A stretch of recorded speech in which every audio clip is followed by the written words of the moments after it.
Hi everyone welcome my YouTube channel cute couple Raju मामा। तो आपण मैंने केमती अच्छे मु बहुत भलरे अच्छी मु आशा करछि आपण मैंने भी बहुत भलरे थे। तो चलतु आज आमर जो ब्लॉग सब कौन होची कौन नहीं तो चलतु आपण मानक मु देखेबी। ये देखंतु मामा आसी सारे कौन करियो तो देखंतु बर्तमान पानी आनी सारे कौन फूल फूल तोलिया बर्तमान रेडी हो सारे। देखंतु पूजा कौन लेट हो तो चलतु ए कौन कर मामा देखिए आपण मान तो ए चलतु ए देखु आम मामार ठाकुर पूजा चलती बर्तमान।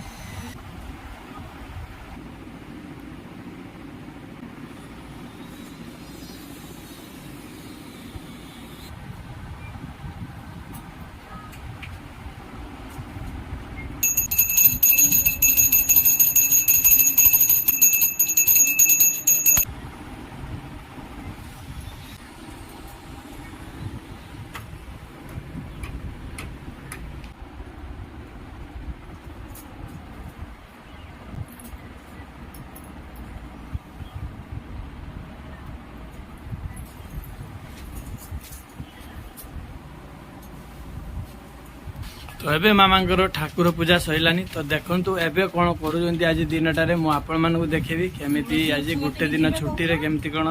तो एबे आगो को देखिए चलतु एठी पूजा रूम रे सर जाई बाकी आम तुलसी चौरा मूले सरी नहीं। तो चलतु एबे तुलसी चौरा मूले केमिति पूजा करंती एठी तो चलतु आपन देखिबा।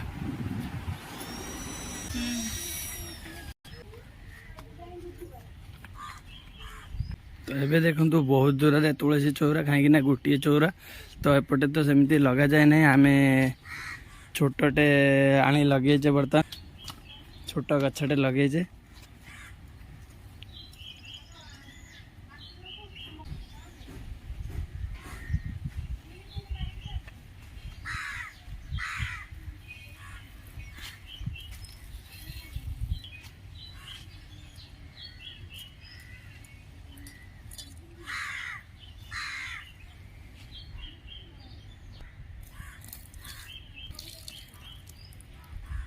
तो बर्तमान तुलसी चौरा मूल पूजा भी सरला तो चलतु एबे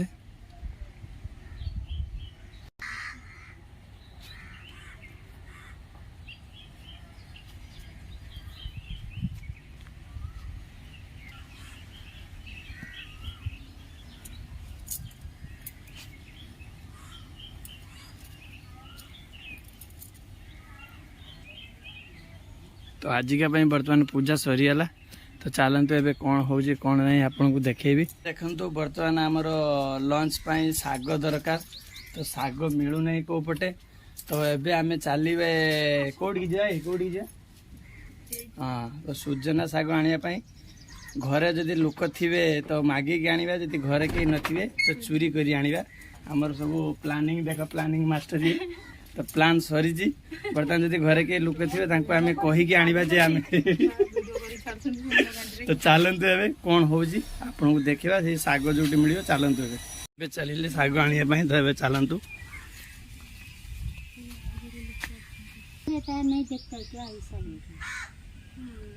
हम लोग को थोड़ा चाहे नहीं मिलेगा ना लेकिन वो घर वाले रहेगा तो तोड़ने के लिए इच्छा ना। हाँ वो रहता तो हमको मिलता तो आप लोग को हाथ लगाने के लिए रहता है ना। वो नहीं तो क्या करने का है। तो चल एथर रंग घरे कहीं नहांती तो हमें स्पेशल साग नापी आसते। ये देखो ये साग गछ जोटा सुजना साग कहती तो ये आम मैडम चोरी भी कर पारे नहीं भी पारे तो ये देखो मनटा केमी दुख हो जाए। चल ना से जा तो तांको घरे कहीं भी नथिला तो ना चोरी करियला ना मागी के आनियला। हाँ तो एबे पुणी आ गोटे जगह को आम चलले जदि सेठी मिलिला भल नहले कौन हम पुणी सेठी चलतु एबे देखिबा। तो एबे चलतु समस्ते एबे चलले मु एकुटिया जेबिनी समस्ते जियो तो समस्ते जिबा। हां तो देखो एबे प्लानिंग रे रहिले ये देखंतु कुआडे जिबे साग मिलु नाही को पटे कोन करिए। हां मन दुख ଶାଗ ନାହିଁ। ତମେ ନିଜେ ହେଇଠି କି ନା ଦେଖିଛ ପବିତ୍ର ହେଇକା ଯୋଉ ଘରେ ରହୁଛନ୍ତି ଆପଣ ମାନେ ବି ଆସନ୍ତୁ ଶାଗ ପଖାଳ ଖାଇବା ଅଛି ଜାଣିଛ ହଁ। ଭଙ୍ଗାହାର ଯେମିତି ବି ତ ଏବେ ସୁଜନା ଶାଗ ଚୁରି କରିବା ପାଇଁ ଯାଉଛେ, କଣ ହବ ନାହିଁ ଜଣା ନାହିଁ। ଚୁରି ତ କରିବା କିଛି ବି ଯେ ଖାଇବା ମାନେ ଖାଇବା ମନ ହେଇଛି ଶାଗ ପଖାଳ ଖାଇବା କିଛି ବି ଯାଉ। ତ ଏଠି ଦେଖନ୍ତୁ ବର୍ତ୍ତମାନ ଗଛ ପାଖକୁ ଆସିଥିଲେ, ଗଛ ଏପଟେ ଥିଲା ବହୁତ ଦଣ୍ଟା ତ କାଟି ଦେଇଛନ୍ତି, ପୁଣି ସେପଟକୁ ପଳେଇ ଯାଇଛି। ତ ଦେଖନ୍ତୁ ଏଠି ବି ଆମକୁ ଦଣ୍ଟା କି ଶାଗ କିଛି ମିଳିଲାନି। ମୁଁ ପାଚେରୀ ନେଇଯିବି। ତ ଦେଖନ୍ତୁ ଏବେ କେମିତି ହଉଛନ୍ତି। ତ ଏବେ ଦେଖନ୍ତୁ ବହୁତ ଖୁସି ମନ ଲାଗୁଛି, ତମର ଲାଗୁଛି। ଆଙ୍କୁଶି ଭାଙ୍ଗିଗଲା ଏ ଦେଖ ଶାଗ ଆଣିବା ପାଇଁ ଆମେ ବାନ୍ଧିକି ଆଣିଥିଲେ ଆଙ୍କୁଡ଼ି କରିକି, ତ ସିଏ ବି ହେଇପାରିଲାନି। ତ ଚାଲନ୍ତୁ ଏବେ ଶାଗ ପଖାଳ ନାହିଁ, ଧୀରେକି ଶୋଇ ପଡ଼ିବ। ତ ଚାଲନ୍ତୁ ସ୍ପେଶାଲ ଆମେ ଆଜି ଶାଗ ପାଇଁ ଆସିଥିଲେ, ଶାଗ ମିଳିଲା ନାହିଁ। ତ ଏବେ ଚାଲନ୍ତୁ ଆଉ କଣ କିଛି ସନ୍ଧାନ କରିବା ପାଇଁ ପଡ଼ିବ। ଆମେ ପୁରା ଖରାରେ ପୁରା 2-4 ବାଟ ଆଉ ଗଛକୁ ଯିବା ନାହିଁ, ଆଉ ବହୁତ ଟାଇମ ହେଇଗଲାନି। ତ ଏବେ ଚାଲନ୍ତୁ ଆଉ କଣ ହଉଛି, ତ ମାଛ ଫାଛ କଣ ତରକାରୀ କରିବା। ମୁଁ ଆପଣମାନଙ୍କୁ ଦେଖେଇବି ମାଛ ତରକାରୀ ଆଉ ପଖାଳ। ଆଜି ବହୁତ ଗରମ, ଦେଖନ୍ତୁ ଖରା କେମିତିକା। ତ ଆଜି ସ୍ପେଶାଲ ପଖାଳ ଆଉ ମାଛ ଭାଜି ଖିଆଯିବ। ତ ଚାଲନ୍ତୁ ଏବେ ଆପଣମାନଙ୍କୁ ଦେଖେଇବି। ଶାଗ ନାହିଁ। ମୋ ମାମା ବର୍ତ୍ତମାନ ରାଗି ଯାଇଛନ୍ତି, ଦେଖନ୍ତୁ କଣ କଣ ହେଇଛି, କଣ କିଛି ନୁହଁ କୁହ, ନାମ କହିବି କୁହ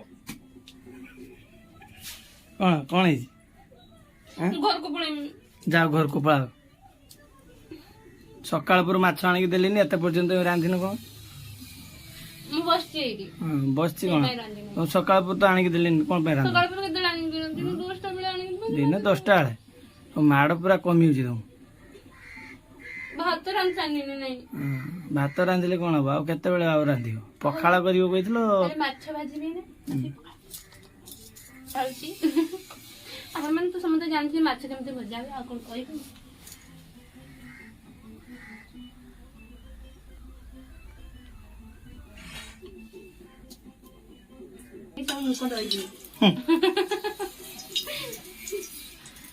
ଭାଜି ପାରୁନି ଆଉ କଣ କରିବି। ତାପରେ ପୁଣି ମାଛ, ପିଆଜ, କଞ୍ଚା ଲଙ୍କା। ପଖାଳ ରେଡି ହେଇସାରିଲାନି। ଇଏ କଣ, ଇଏ ଭାଜି ମାଛ ଭାଜି ବି ରେଡି ହେଇସାରିଲାନି ଦେଖନ୍ତୁ। ଆଉ ଇଏ ପିଆଜ କଣ ପାଇଁ କାଟିছে? ମାଛ ଦିଟିଆ ଯୋଉ ରଖିଛି ସେଇଟା ହଉଛି ରସୁଣ, କଞ୍ଚା ଲଙ୍କା, ପିଆଜ ଟିକେ ଦେଇକି ସ୍ପେଶାଲ ବନାଯିବ। ସବୁ କଣ କଣ ଢଳାଯିବ, ଧଣିଆ ଫଣିଆ କଣ ଢଳାଯିବ ଦେଖନ୍ତୁ।